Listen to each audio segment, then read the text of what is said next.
नमस्तस्यै नमस्तस्यै नमस्तस्यै नमो नमः। ध्यान मंदिर वडोदरा से माँ हरेश्वरी का नमस्कार। ओम सर्वात्मने नमः। शक्ति उपासना के विषय में, शक्ति के चरित्र के बारे में कुछ सत्संग कर रहे हैं। मैंने कल बताया था कि शक्ति को गुरु बनाना है या शक्ति के पास से ज्ञान प्राप्त करना है तो वहाँ अभेद्य अवस्था अनिवार्य है। भेद मिट जाना चाहिए। ब्रह्मा, विष्णु और महेश माँ भुवनेश्वरी के दरबार में पहुँचते हैं जब मणिद्वीप धाम में, तो वहाँ का नियम था कि नारी स्वरूप को ही प्रवेश है। जगदम्बा के दरबार में नर स्वरूप को प्रवेश नहीं है। मैंने ये भी बताया था कि इसका अर्थ है अहंकार को छोड़कर जाना है, अहंकार गिर जाना चाहिए। मस्तिष्क अहंकार का निवास है। पूर्ण रूप से जब आप झुक जाएंगे, अहंकार आपका समर्पित हो जाएगा जब, तब जगदम्बा प्रसन्न होगी।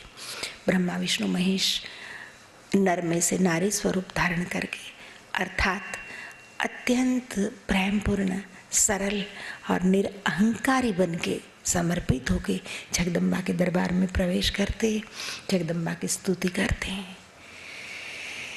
तिन्हु देव स्तुति करी हर्षे बारंबार, तिन्हु देव स्तुति करी हर्षे बारंबार, मातृभाव राखो सदा दीजिए भक्ति अपार। पहले प्रार्थना की थी, इसमें ये कहा कि पुत्र भाव से भजे रहे प्रीति सदा सदा। हमको ऐसे आशीर्वाद दीजिए माँ कि हम आपको हमेशा पुत्र भाव से भजे, आपके पुत्र बनकर रहे और रहे प्रीति सदा सदा। आपकी प्रीति हमारे ऊपर हमेशा बनी रहे। और बार बार स्तुति करने के बाद फिर से कहते हैं, जगदम्बा को विनती करते हैं कि मातृभाव राखो सदा।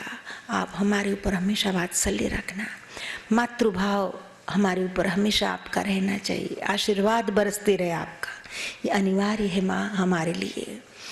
फिर ब्रह्मा माँ से विनती करते हैं कि मेरे मन में कुछ संशय है, मैं पूछ सकता हूँ? माँ ने कहा हाँ पूछ सकते हो। ब्रह्मा पूछे तो तुम नर या नारी?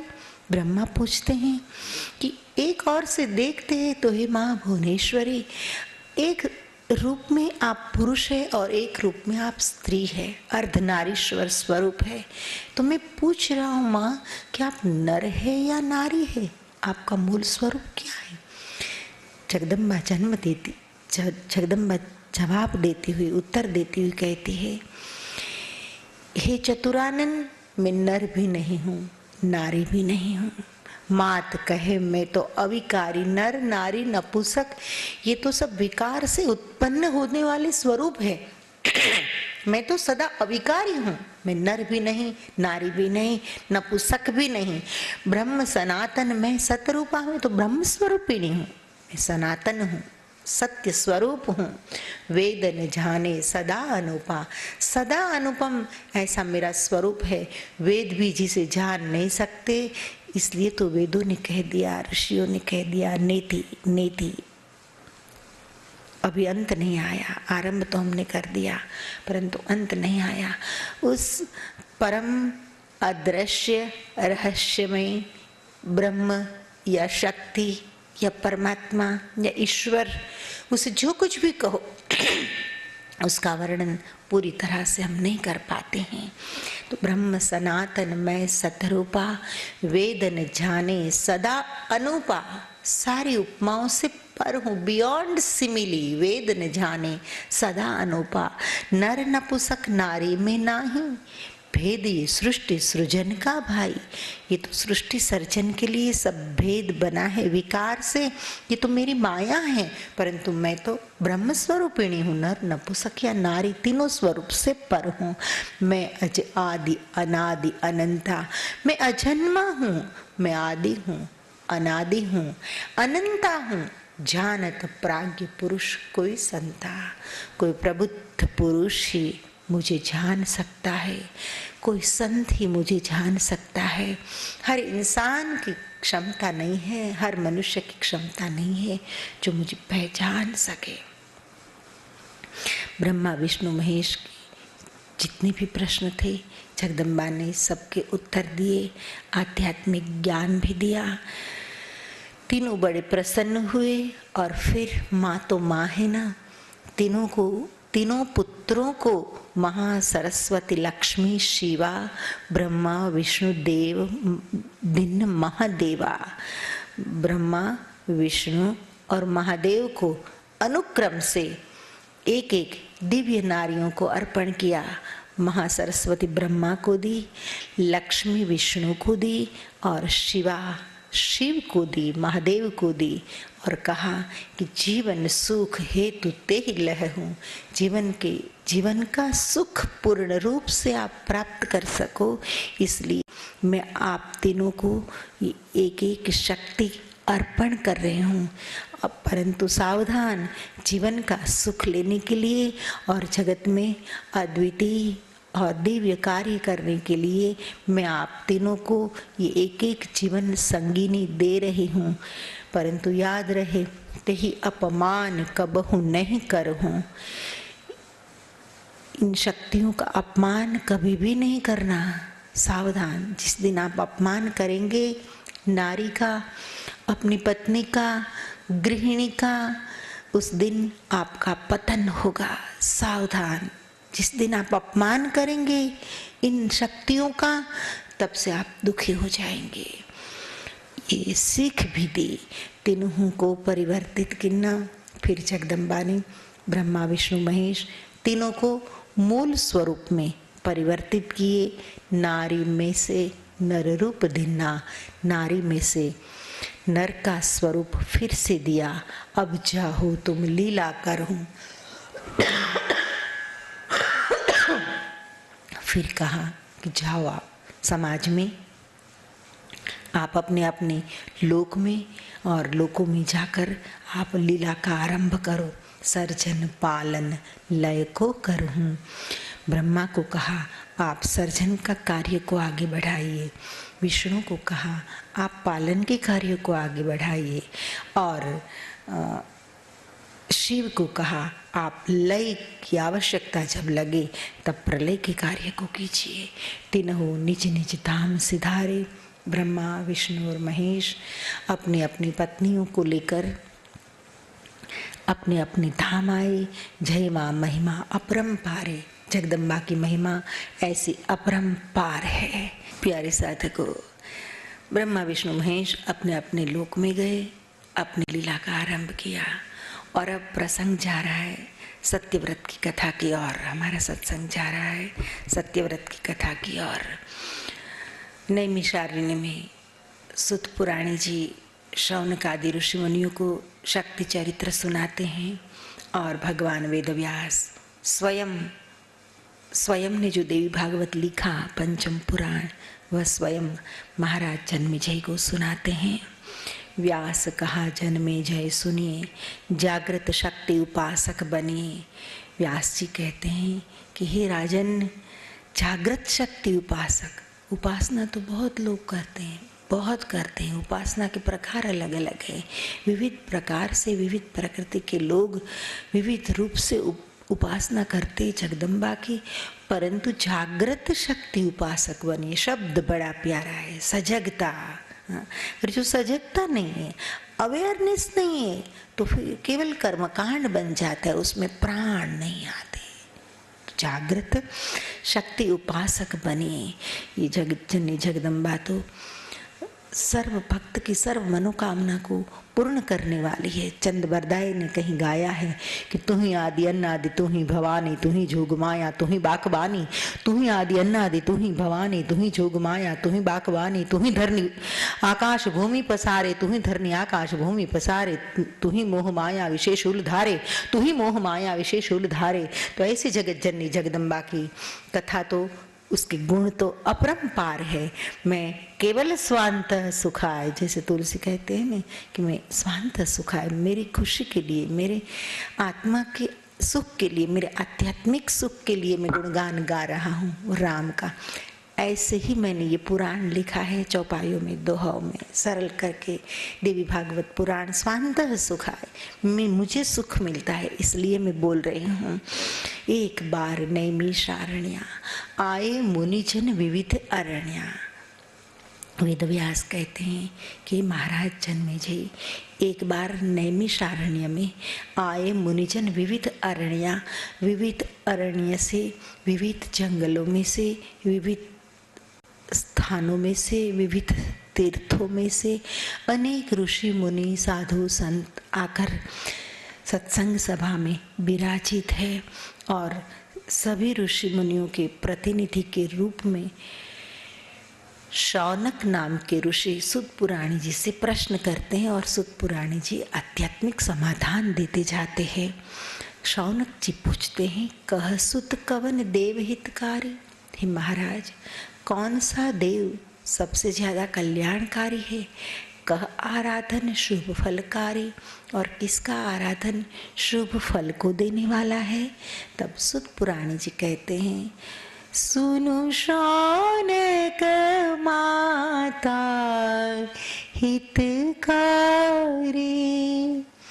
सुनु शौनक माता हितकारी। बड़ी प्यारी चौपाई है। हे शौनक, माता हितकारी है हर प्रकार से। क्यों? प्रेम अहेतुक फलदाचारी, प्रेम अहेतुक फलदाचारी, सुनु शौनक माता हितकारी। हे शौनक, माँ हर प्रकार से हित करने वाली है बच्चे का।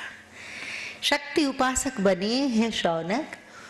माँ की भक्ति अनुपम है और माँ का प्रेम भी अनुपम है।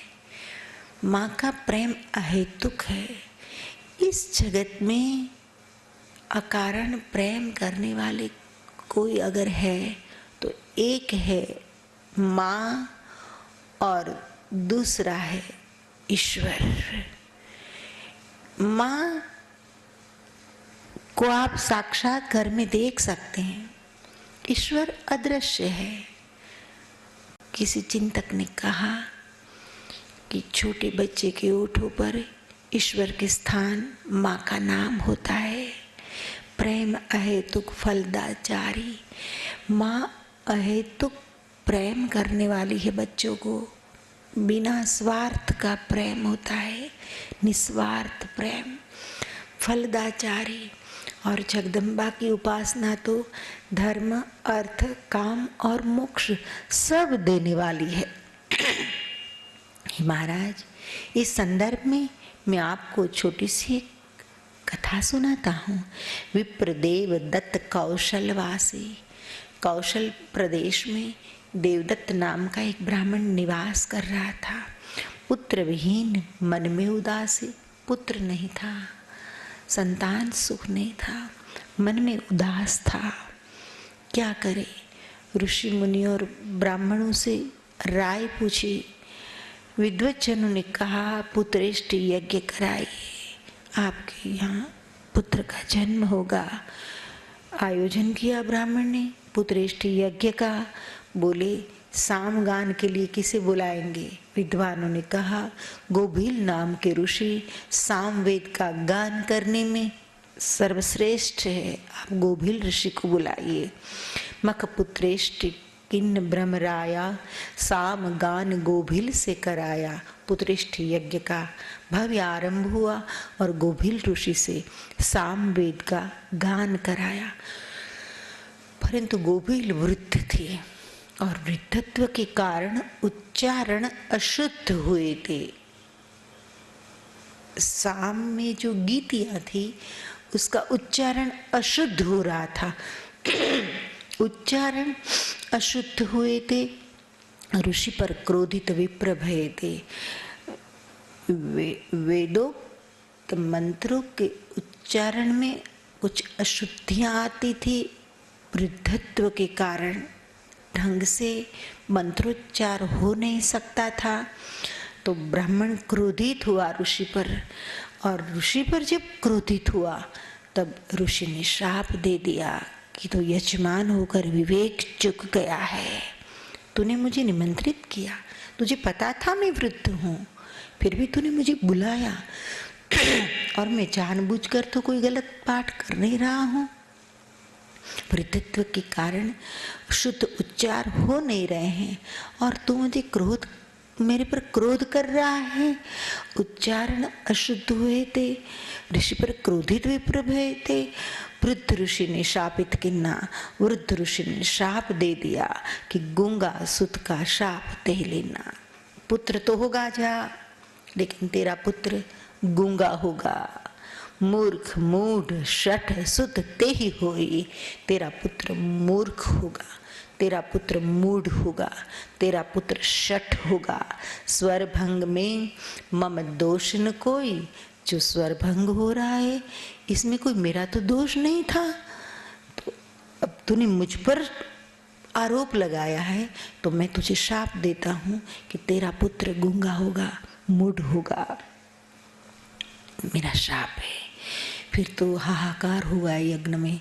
सब ब्राह्मणों ने भी गोभिल ऋषि को शांत किया और विप्र देवदत्त भी पैर पड़ के क्षमा याचना करता है और कहता है कि गलती हो गई, माफ कर दीजिए। क्षमा याची ब्राह्मण पद गहेऊ, ऋषि कह अब तुम आशीष लयो। तो ऋषि ने कहा ठीक है, जो हो गया सो हो गया। ऋषि मुनियों का हृदय तो वैसे भी बड़ा उदार होता है, संत हृदय नवनीत समाना। गोभिल ऋषि पिघल गए और गोभिल ऋषि ने कहा कि जा मेरे आशीर्वाद है कि तेरा पुत्र 16 साल तक तो ऐसा ही रहेगा।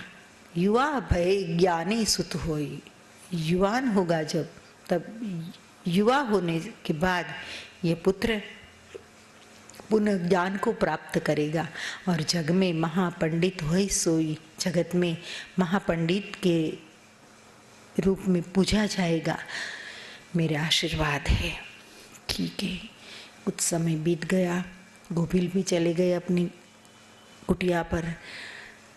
समय के साथ ब्राह्मण भी जो कुछ भी ऋषि के साथ घटना घटी थी शाप की, वह भी भूल गया था। 9 महीने के बाद पुत्र का जन्म हुआ। सुत जन्मा गूंगा और मूढ़ा। पुत्र गूंगा और मूढ़ पागल जैसा पैदा हुआ। पिता तो भूल गए थे ऋषि की बात को, तो युवा हो तब तक उसकी सार संभाल सेवा करना ये कोई बात याद ही नहीं रही।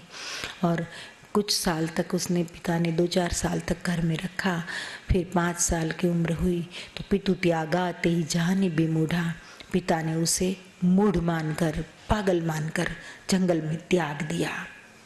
उसका नाम सत्यव्रत रखा गया था बचपन में। जैसा नाम वैसा ही गुण था, गुण थे। नाम सत्यव्रत वन में आया। सत्यव्रत वन में आता है, पागल की तरह भटकता है।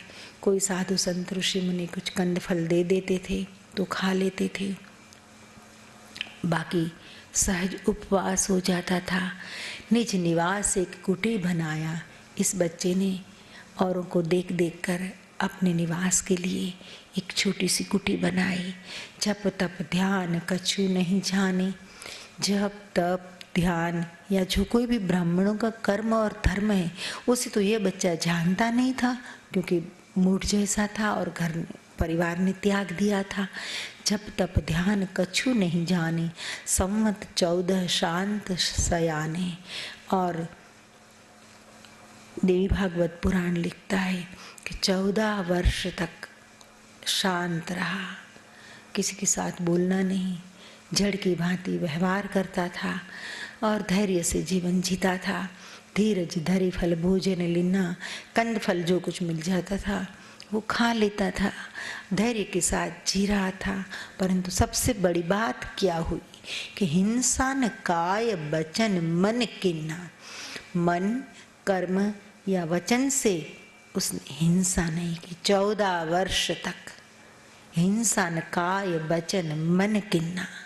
14 वर्ष तक सहजता से ऐसा माहौल बन गया कि उपवास भी हुए, हृदय शुद्धि, शरीर शुद्धि और साथ साथ अहिंसा का पालन हुआ। कुछ समय के बाद तेही वन एक पारथी आया। उस वन में एक पारथी आया, मृगिया हेतु सुअर संधाया और एक जंगली सुअर भाग रहा था। उसके पीछे शिकार करने के लिए पारधी भाग रहा है। सुअर इतना डर गया है कि जान बचाने के लिए सत्यव्रत की कुटी में आकर छिप जाता है और अचानक डरा डरा सुअर जैसे ही कुटिया में आता है तो खुद सत्यव्रत भी डर जाता है। और दूसरा दृश्य जो देखा कि पीछे पारधी पड़ा है तीर चढ़ाकर, और भयभीत हो गया सत्यव्रत। अब क्या करे, उसकी समझ में आ गया, अब युवान हो गया था, सब बोध होने लगा। उसके समझ में आया कि वह उसे मारने के लिए आ रहा है। अब मेरा आश्रित है सुअर, उसको बचाना बहुत जरूरी है। मुझे आकर पारधी पूछेगा, मैं क्या जवाब दूंगा। और अचानक सरस्वती की कृपा हुई, सुअर छिपा कुटी में, अति विकला। सुअर कुटिया में विकल होकर जैसे छिपने जाता है तो छिप जाता है कुटिया में, कुछ छिपा देता है सत्यव्रत उसे। और दृश्य देखी एम स्वर निकला। और जैसे इस दृश्य को देखा, भयानक दृश्य को, तो 14 वर्ष की साधना के, सहज साधना के बाद सत्यव्रत भयभीत हुआ और गूंगा था जन्म से, परंतु अचानक मुख में से एम एम एम स्वर निकल गया। तो दृश्य देखी एम स्वर निकला।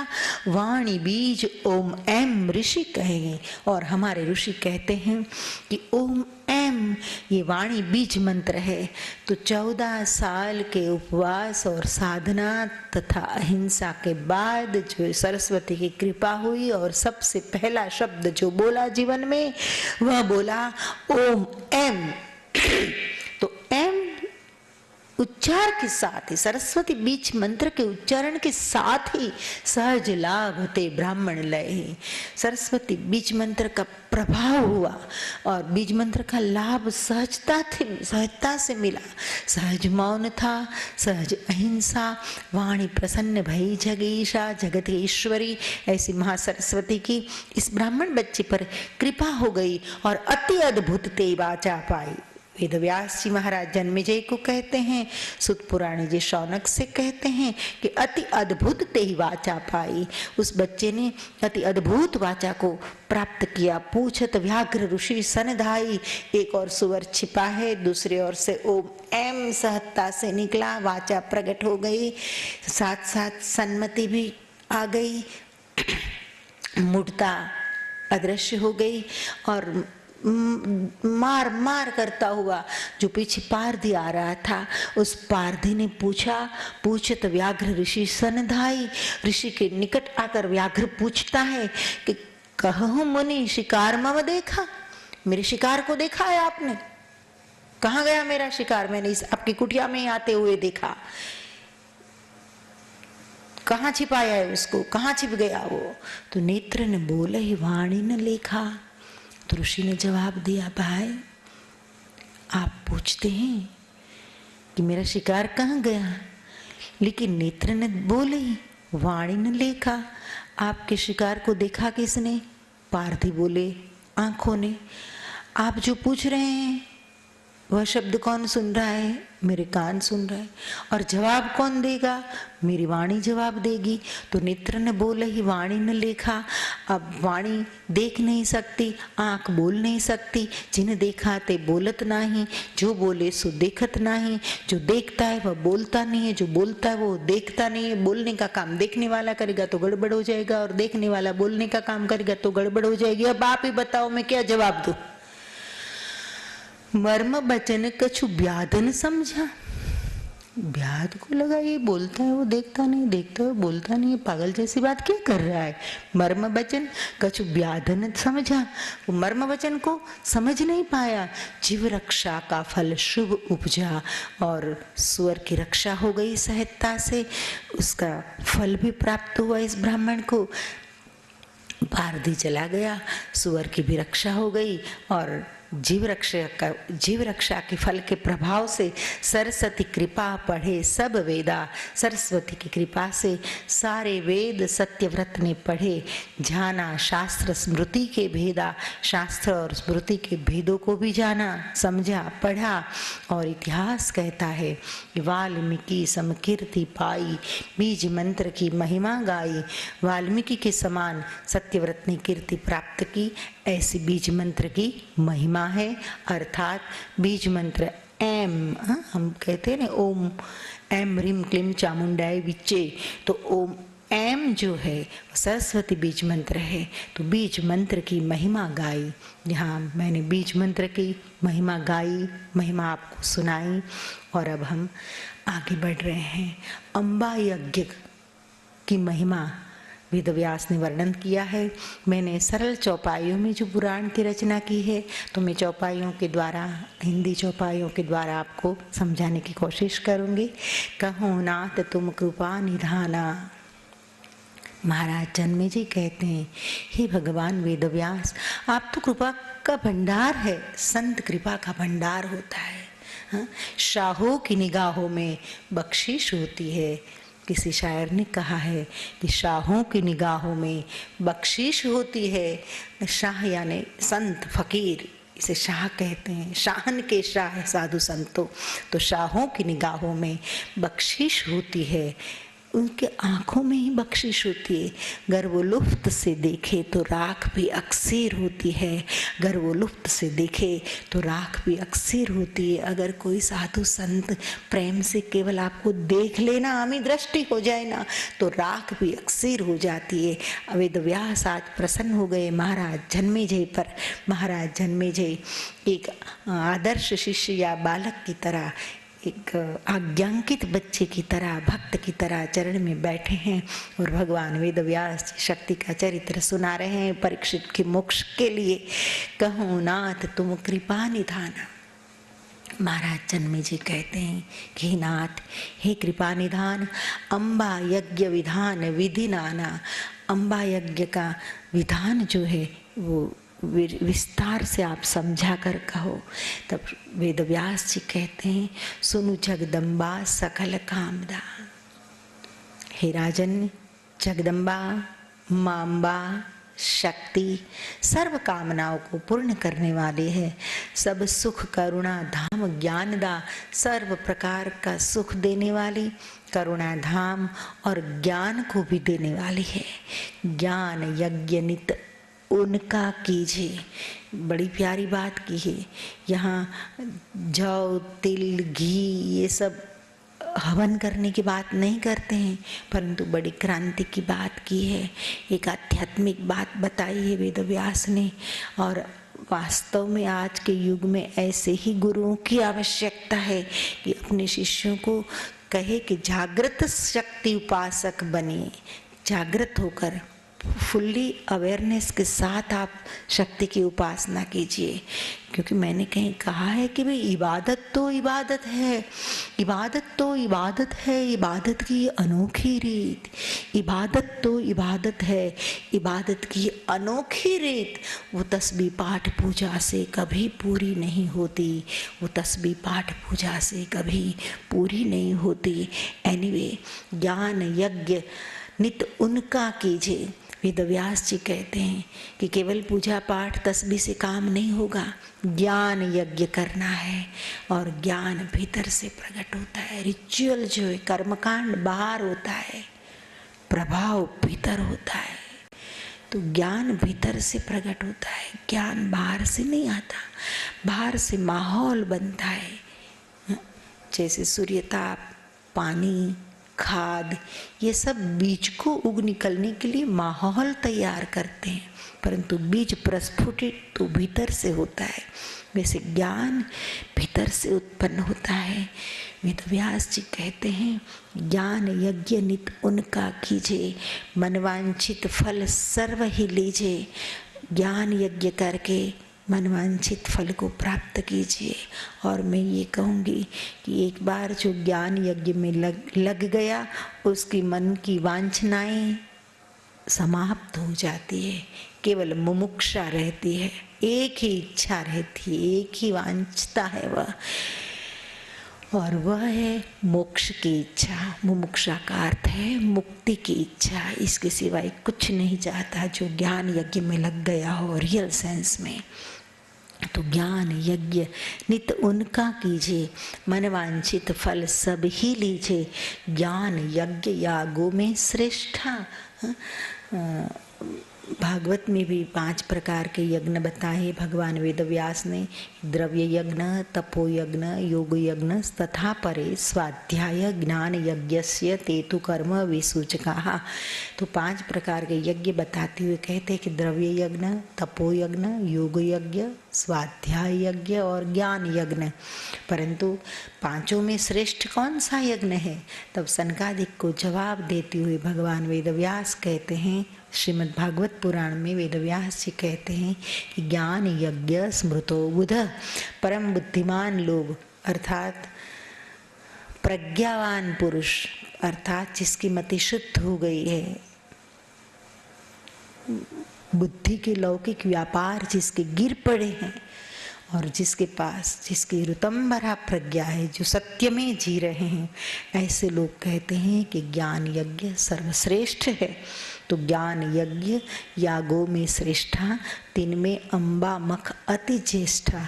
और ज्ञान यज्ञ में सर्वश्रेष्ठ कोई है तो ये शक्ति का ज्ञान यज्ञ, अम्बा का गुणगान करते करते करते करते उस कुंडलिनी स्वरूपिणी अम्बा का, जगदम्बा का, शक्ति का अनुभव कर लीजिए, ये सर्वश्रेष्ठ है। बड़ी प्यारी बात बताइए, जरा आप सावधान होकर सुनेंगे। वेदव्यास जी कहते कि हे राजन, सदा दुखी और क्षुधित अतृप्ता। कुछ लोगों की बात की है, वर्णन करते हुए कहते हैं कि राजन, मैं जितने लोगों की बात करता हूँ, ऐसी स्थिति में जो लोग जी रहे तो समझना कि उसने कभी ज्ञान यज्ञ नहीं किया, उसकी 7 पीढ़ी में कोई ज्ञान से जिया ही नहीं। सदा दुखी, हमेशा जो दुखी रहने वाला, क्षुधित, हमेशा जो भूख से पीड़ित, अतृप्ता, हमेशा अतृप्त, अजितेंद्रिय, इंद्रियों पर जिसका कोई काबू न हो, क्रोधी, अकारण क्रोध करने वाला, संतप्ता, भीतर से हमेशा तप्त रहने वाला, अति अशक्त, अति दुर्बल, पर उत्पीड़ित, दूसरों के द्वारा पीड़ित और दूसरों को पीड़ा देने वाला, मूर्ख, मूढ़, निर्धनी, जिसके पास धन आता ही न हो या टिकता न हो, वैरी पीड़ित, वैरी के द्वारा पीड़ित, विकल्प, हमेशा व्याकुल रहने वाला, अधमाधम दासा, अधम से अधम की सेवा करनी पड़े, अधमाधम दासा, तृष्णातुर, तृष्णाओं से हमेशा दुखी रहने वाला, अति रोगी, जिसके शरीर में असाध्य रोग हो, पीड़ित हो रोग से, उदासा और हमेशा बेचैन रहने वाला, सुनहु नृप यह लक्षण झाके। हे राजन, इतने लक्षण जिस मनुष्य में हो अथवा जिस घर में हो, मानहु सम्यक कर्मन ताके, समझ लेना ऐसे मनुष्य के कर्म सम्यक नहीं रहे हैं, उचित नहीं रहे हैं, योग्य नहीं रहे हैं, दुष्कर्म के कारण, आगे के दुष्कर्म के कारण इस प्रकार से, इस प्रकार की पीड़ा ये लोग पा रहे हैं। ज्ञान यज्ञ कोई जन्म न किन्ना, समझ लेना इतने प्रकार के जो दुखी लोग हैं उन्होंने कभी ज्ञान यज्ञ किया नहीं है। अगर कभी भी ज्ञान यज्ञ किया होगा उसके वंश में, उसके भविष्य में कभी किसी ने, तो एक ऐसी स्थिति नहीं आती। ज्ञान यज्ञ कोई जन्म न किन्ना, उत अभागी के यह चिन्ह, ये अभागी मनुष्य के यह चिन्ह है, जिनके शुभ लक्षण नर राया। और राजन, जिस मनुष्य के शुभ लक्षण है, जो कीर्तिवान है, जो लक्ष्मीवान है, जो शांत है, जो गुणवान है, जो शुभ विचार वाले हैं, पूर्व के साधक शक्ति की दाया, जो स्वस्थ है, जो संपन्न है, जो तेजस्वी है, ऐसे गुण हो तो समझना कि वे पूर्व के साधक हैं और शक्ति की उस पर पूर्ण दया है। अम्बा यज्ञ विधि का वर्णन करते हुए कहते कि सुनो नृप यज्ञ विधान अपारा। हे राजन, यज्ञ का तो अपार विधान है, यज्ञ का विधान बहुत लंबा है हमारे शास्त्रों में। तीन प्रमुख प्रकार, ये यज्ञ के अपार विधान में 3 प्रकार के यज्ञ प्रमुख है। सात्विक, राजस, तामस, तिन्ना। सात्विक, राजसी और तामसी। ज्ञानी सदा सात्विक वर लिन्ना। हे राजन, वेदव्यास जी महाराज जन्मेजय से कहते हैं कि सात्विक स्वभाव का जो मनुष्य होता है और ज्ञानी मनुष्य जो है, जागा हुआ है, जो समझदार है, जो वाइज है, ज्ञानी सदा सात्विक वर लेना। ज्ञानी पुरुष को तो भगवान का हमेशा वरदान होता है कि वह सात्विक यज्ञ ही करते हैं, तामसी यज्ञ कभी नहीं करते। और दूसरी बड़ी प्रैक्टिकल और प्यारी बात बताई है वेदव्यास जी ने कि भूमि क्रिया और द्रव्य की शुद्धि, देश काल ऋत्विज सद्बुद्धि। बहुत कठिन है आज। सबसे पहले तो यज्ञ करने के लिए पवित्र भूमि चाहिए, तो शुद्ध भूमि कहाँ? फिर शुद्ध क्रिया कर्म करने वाले चाहिए, तो क्रियाओं में भी शुद्धि नहीं है। द्रव्य शुद्ध चाहिए, धन, तो मनुष्य के पास आज शुद्ध धन रहा कहाँ? देश काल ऋत्विज सद्बुद्धि, देश काल और ऋत्विज जो है वह भी सद्बुद्धिवान चाहिए। तो ऐसे ऋत्विज, ऐसे यज्ञ कराने वाले लाएंगे कहाँ से? ये मेरे घर की बात नहीं है, लिखा है पुराण में। मैंने तो केवल हिंदी में चौपाइयाँ लिखी है संस्कृत श्लोकों में से, लेकिन आप पढ़ना, अगर आपको संशय है तो बाकी जो मैं कह रही हूँ उसमें भरोसा करना, और तो कोई रास्ता नहीं। युग प्रभाव सब शुद्ध न मिलहूँ। युग का ऐसा प्रभाव है, भगवान वेदव्यास कहते हैं कुछ भी शुद्ध नहीं मिलता। तास यज्ञ याग नहीं फल हूँ, जिस कारण आज यज्ञ तो बहुत करते लोग, लेकिन यज्ञ याग सफल नहीं होते, क्योंकि भूमि शुद्ध नहीं, क्रिया शुद्ध नहीं, द्रव्य शुद्ध नहीं, देश काल की शुद्धि नहीं, ऋत्विजों की शुद्धि नहीं, धन शुद्ध नहीं, तो यज्ञ फल प्राप्त कैसे होगा? तासे यज्ञ याग नहीं फल हूँ। आगे का मंत्र अशुद्ध, मंत्रोच्चार करने वाले भी आज शुद्ध मंत्र नहीं करते हैं। मंत्र अशुद्ध और मन अशुद्ध, मनुष्य का मन भी अशुद्ध है। मंत्र अशुद्ध और मन अशुद्ध, धन अशुद्ध और भावना शुद्ध, हृदय में भावना भी शुद्ध नहीं है। सेवा यज्ञ श्रेष्ठ कलि कहूँ। तो ऐसी सारी अशुद्धियों को इकट्ठी करके यज्ञ करने से तो बेहतर है कि सेवा यज्ञ करो, सबसे श्रेष्ठ है।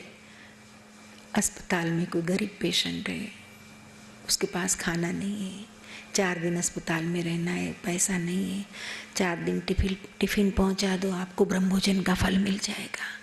मैं जो करती हूँ वो मैं आपको बता रही हूँ। भूखे बच्चों को देखो, उसको भोजन करा दो। लोग शिव जी को दूध चढ़ाते हैं, घी चढ़ाते हैं, घी का यज्ञ करते हैं। मैंने कहीं लिखा है, यहाँ घी खाली जल जाता है, यहाँ घी खाली जल जाता है, दूध पत्थर पे बह जाता है। यहाँ घी खाली जल जाता है, दूध पत्थर पे बह जाता है, और बच्चा भूखा रोता है, और बच्चा भूखा रोता है। ये समाज कैसा, ये शिक्षण कैसा, ये समझदारी कैसी, ये विकास कैसा, ये विचारधारा कैसी, कुछ समझ में नहीं आता है। एनीवे, माताओं भाइयों, मानस यज्ञ सरल आराधन, सेवा यज्ञ एक तो श्रेष्ठ है। माँ के प्रेम मगन नित रहो, शक्ति के प्रेम में नित्य मग्न रहो और सेवा यज्ञ करो। और इससे भी आगे की एक बात कि मानस यज्ञ, मन और मस्तिष्क की शुद्धि, ये बहुत बड़ी बात है। आप कोई भी कार्य कीजिए, इसमें आपका मस्तिष्क इन्वॉल्व हो, मतलब आप ईगोलेस होकर, अहंकार से मुक्त होकर कार्य करें, और आपका मन आपने अर्पण कर दिया हो यज्ञ को, तभी यज्ञ सफल होता है। तो मानस यज्ञ सरल आराधन, मानस यज्ञ सबसे सरल आराधन की रीत है, परम आत्मशुद्धि का साधन और आत्मशुद्धि का श्रेष्ठ साधन है। मन पृथ्वी शरीर पंडाला, बड़ी प्यारी बात बताई है, बड़े प्यारे प्रतीक है, समझने की कोशिश करना। मन पृथ्वी शरीर पंडाला, बाहर आप कोई पंडाल लगाओ, लाइट लगाओ, खाना पीना सब होम हयाग स्वाहा स्वाहा करो, परंतु भीतर से शुद्धि नहीं है तो कोई अर्थ नहीं। ऐसे यज्ञ दो कौड़ी के भी नहीं है। परंतु यहाँ बड़े प्रतीक प्यारे बताए हैं कि मानस यज्ञ सरल आराधन, सरल से सरल कोई है तो मानस यज्ञ है। मन पृथ्वी शरीर पंडाला, मन को पृथ्वी समझ लो, मतलब स्थिरता होनी चाहिए। पृथ्वी फिरती रहती, घूमती रहती, वैसे मन भी मनुष्य का बहुत चलित है। पृथ्वी तो बहुत धीरे धीरे घूमती है, हमको एहसास नहीं होता, लेकिन चलित है। तो आपके मन को स्थिर करो। मन पृथ्वी शरीर पंडाला, आपका मन, आपके मन को भूमि समझ लो और शरीर का पंडाल है ऐसा समझ लो।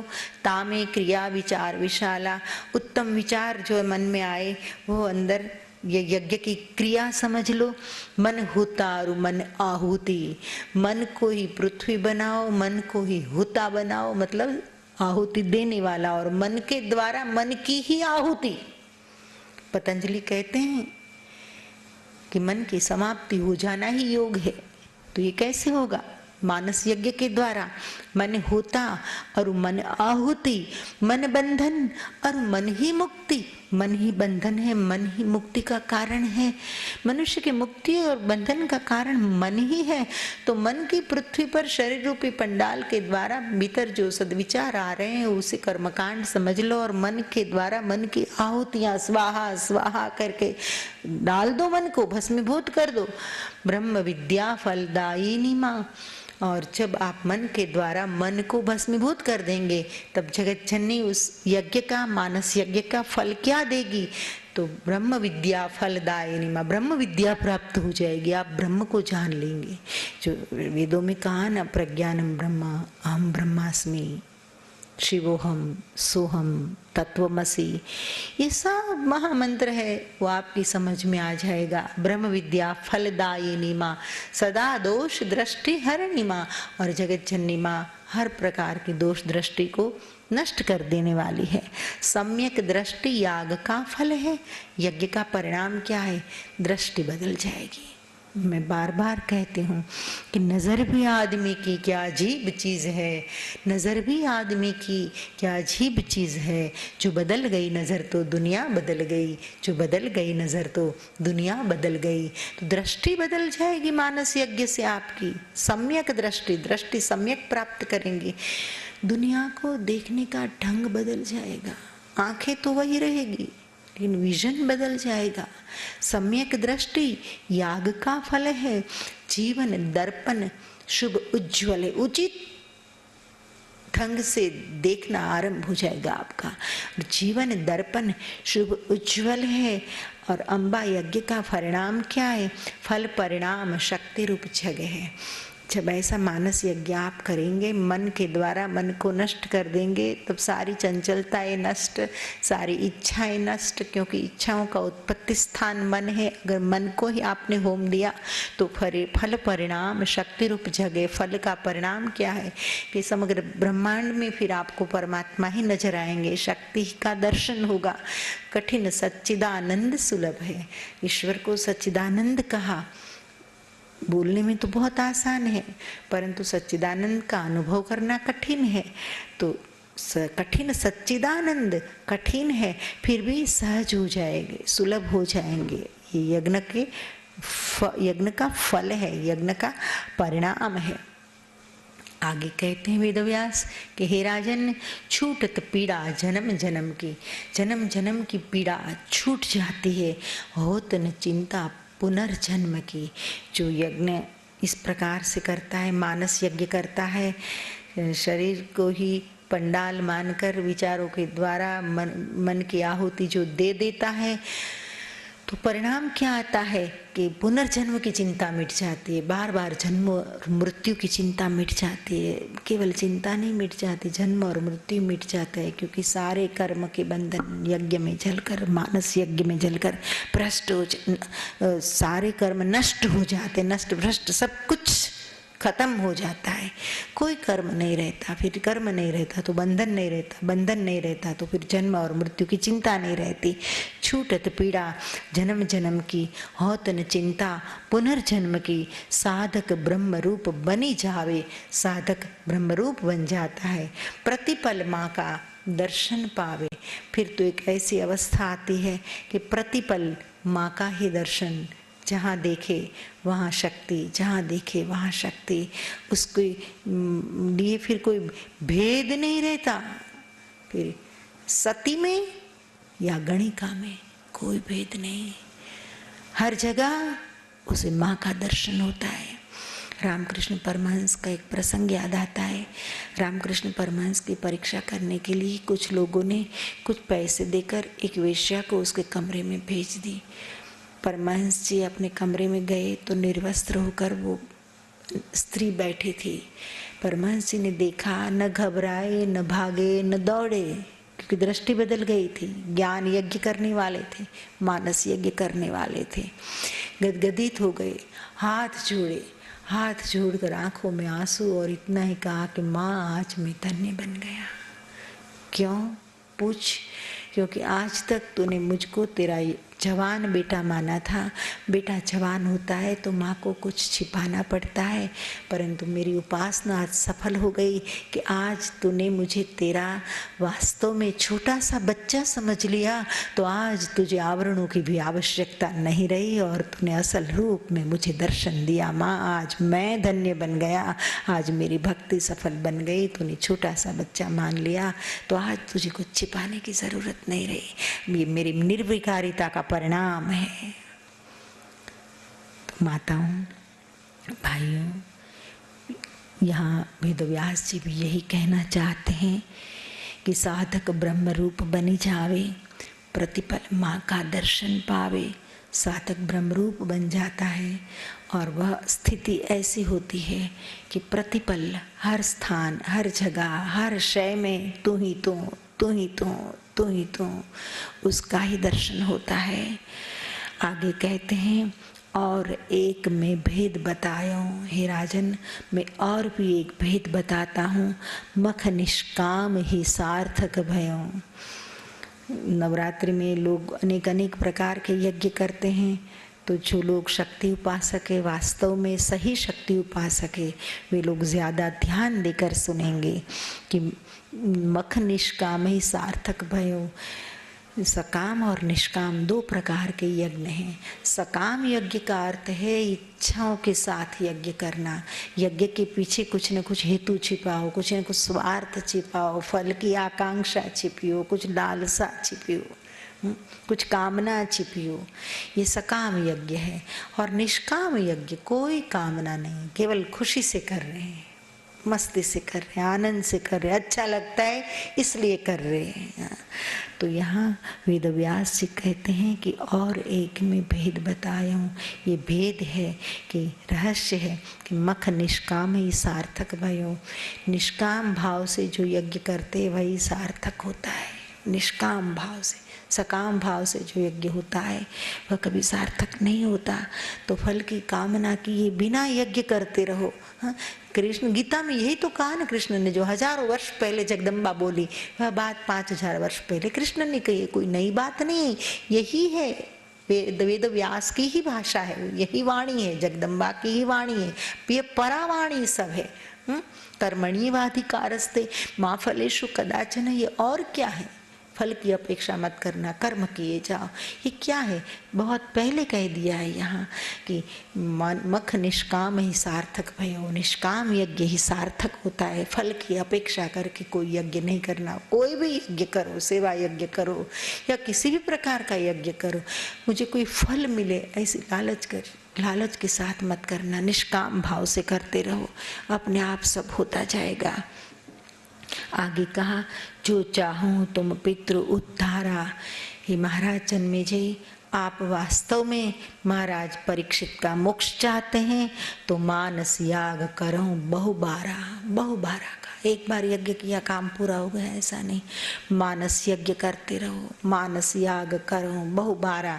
मानस यज्ञ बार बार कहते रहने से इतनी हकारात्मक तरंगे उत्पन्न हो जाएगी कि अंतरिक्ष में जो मेंटल बॉडी है या बॉडीलेस बॉडी है या अंतरिक्ष में जो आत्माएं भटक रही है वे आत्माएं स्वतः मुक्त हो जाएगी, सहजता से मुक्त हो जाएगी। परंतु मानस यज्ञ बहुत अनिवार्य है। मधुकैटभ ने जब दुख दिन्ना तब विष्णु ने मखिया किन्ना। मधुकैटभ जब बहुत दुख दे रहा था देवताओं को तब भगवान विष्णु ने मानस यज्ञ किया था और अम्बा यज्ञ अर्थात अम्बा का मानस यज्ञ करके मधुकैटभ का वध करने की शक्ति पाई थी। मधुकैटभ का त्रास अपारा, तिन्हों देव गए सागर पारा।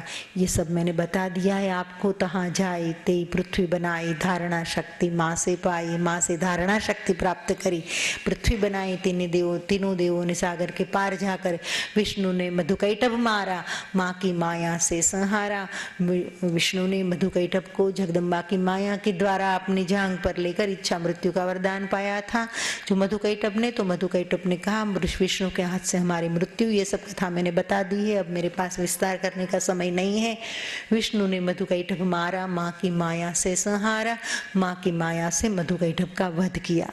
जगदम्बा ने आशीष दिन्ही, तीनों बालक ने को आज्ञा दिन्ही। जगदम्बा की आशीष लेते हैं तीनों, ब्रह्मा विष्णु महेश माँ की आज्ञा लेकर सृष्टि के विकास के लिए आगे कार्य करते हैं। सृष्टा पोषक नाशक बनहूँ।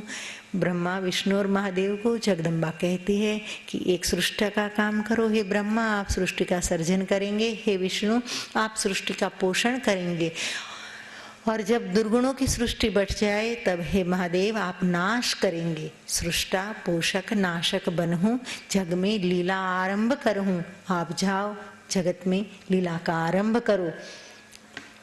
ये कथा बड़ी प्यारी है। ब्रह्मा से मरीचि से कश्यप, ये ब्रह्मांड का विस्तार कैसे हुआ। वेद व्यास जी लिखते हैं कि ब्रह्मा के द्वारा मरीचि उत्पन्न हुए। सबसे पहले तो क्षीर सागर में विष्णु नार अयन, पानी को, नार का अर्थ है पानी, पानी को घर बनाया, पानी में जो रहे भगवान, इसलिए नारायण कहे गए। तो नार अयन, तो नारायण के नाभि कमल में से ब्रह्मा उत्पन्न हुए, ब्रह्मा से मरीचि उत्पन्न हुए, मरीचि से कश्यप उत्पन्न हुए। कश्यप की दो पत्नियां दिति और अदिति, दिति माता से जितने भी संतान हुए वे सब असुर कहलाए, और अदिति माता से जितने भी हुए वे सब देव कहलाए। तो ब्रह्मा से मरीचि, मरीचि से कश्यप, कश्यप से विशाल जगविटप, कश्यप की दो पत्नियां दिति और अदिति द्वारा विशाल जगविटप का विस्तार हुआ। यही विधि सृष्टि काल बहु बीते। इस प्रकार से बहुत सृष्टि काल बीता, उपजा अतीत स्मरण माँ प्रीते। और एक बार अतीत का स्मरण हुआ, किसको, भगवान विष्णु को, कि क्षीर सागर में पर्ण झुलाया।